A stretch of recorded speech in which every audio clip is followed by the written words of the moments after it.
Bismillahirrahmanirrahim. Assalamualaikum warahmatullahi wabarakatuh. Alhamdulillah, puji syukur tak lupa kita panjatkan kehadirat Allah Subhanahu wa taala, yang mana pada kesempatan ini kita masih diberi nikmat sehat, nikmat kesempatan, sehingga alhamdulillah kita dapat bermuajahah walaupun lewat virtual.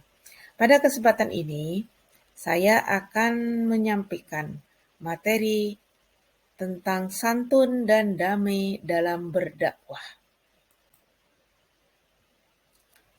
Adapun materi tentang santun dan damai dalam berdakwah, yang pertama kita akan jelaskan pengertian khotbah, tabligh dan dakwah.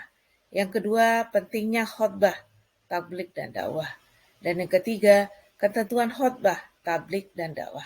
Ini materi tentang santun damai dalam berdakwah. Apa itu khotbah? Khotbah ini adalah kegiatan ceramah kepada sejumlah orang Islam dengan syarat dan rukun tertentu yang berkaitan langsung dengan keabsahan kegiatan ibadah. Jadi khotbah ini berada dalam suatu ibadah, dilaksanakan bersamaan dalam kegiatan ibadah.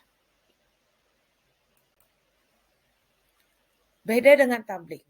Kalau tabligh, kegiatan menyampaikan pesan-pesan Allah Subhanahu wa taala baik secara lisan kepada seseorang atau orang banyak untuk diketahui dan diamalkan isinya.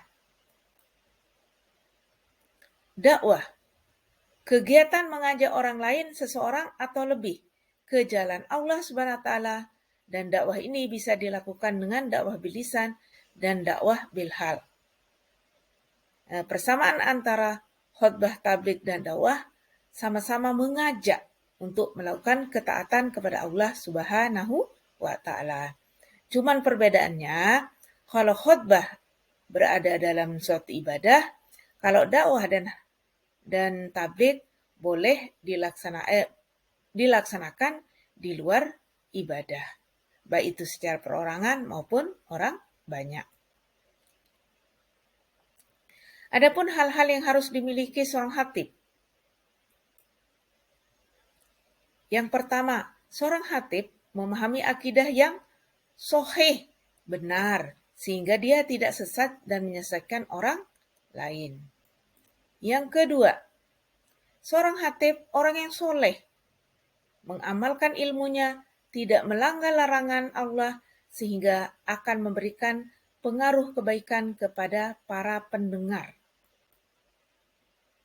Yang ketiga, seorang khatib memahami fikih sehingga mampu membimbing manusia dengan cahaya syariat menuju jalan yang lurus.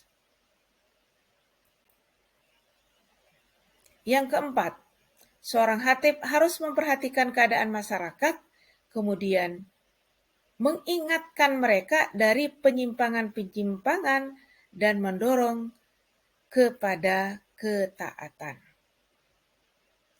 Itu hal-hal yang harus diperhatikan oleh seorang khatib. Sekarang ada ketentuan. Apa sih ketentuan seorang khatib? Yang pertama, yaitu syarat khatib. Apa syarat khatib? Syarat khatib itu adalah harus Islam, baligh, berakal sehat, mengetahui ilmu agama. Syarat dua khatib. Khotbah dilaksanakan sesudah waktu masuk zuhur. Khotbah duduk di antara dua khotbah. Khotbah diucapkan dengan suara yang keras dan jelas. Dan yang terakhir, tertib.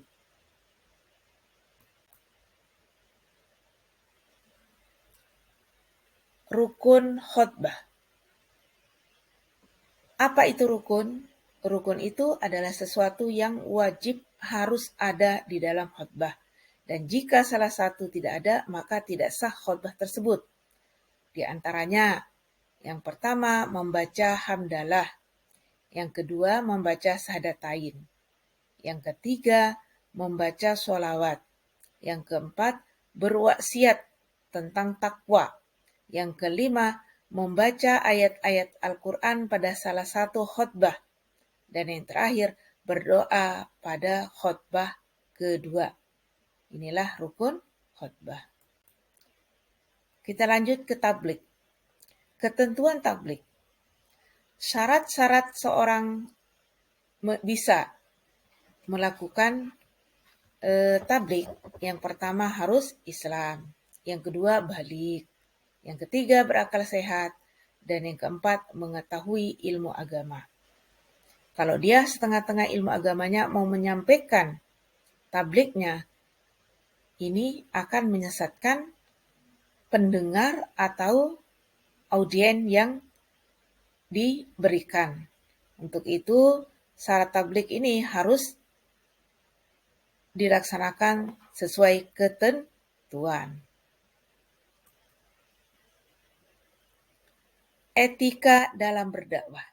Di dalam berdakwah juga punya harus tata krama, sopan santun. Apa tata krama sopan santun yang harus dimiliki oleh seorang pendakwah? Yang pertama, dakwah dilaksanakan dengan hikmah, yaitu ucapan yang jelas, tegas, dan sikap yang bijaksana. Yang kedua, seorang pendakwah di mana dakwah dilaksanakan dengan mauzatul hasanah atau nasihat yang baik, yaitu secara persuasif tanpa kekerasan, edukatif memberikan pengajaran. Yang ketiga, dilaksanakan dengan memberikan contoh teladan yang baik, huswatun hasanah. Dan yang keempat, dilaksanakan dengan mujadalah, yaitu diskusi atau tukar pikiran yang berjalan secara dinamis dan santun serta menghargai pendapat orang lain. Nah, inilah materi yang disampaikan pada kesempatan ini. Semoga bermanfaat untuk kita semua. Akhirul kalam, wabillahi taufiq wal hidayah. Wassalamualaikum warahmatullahi wabarakatuh.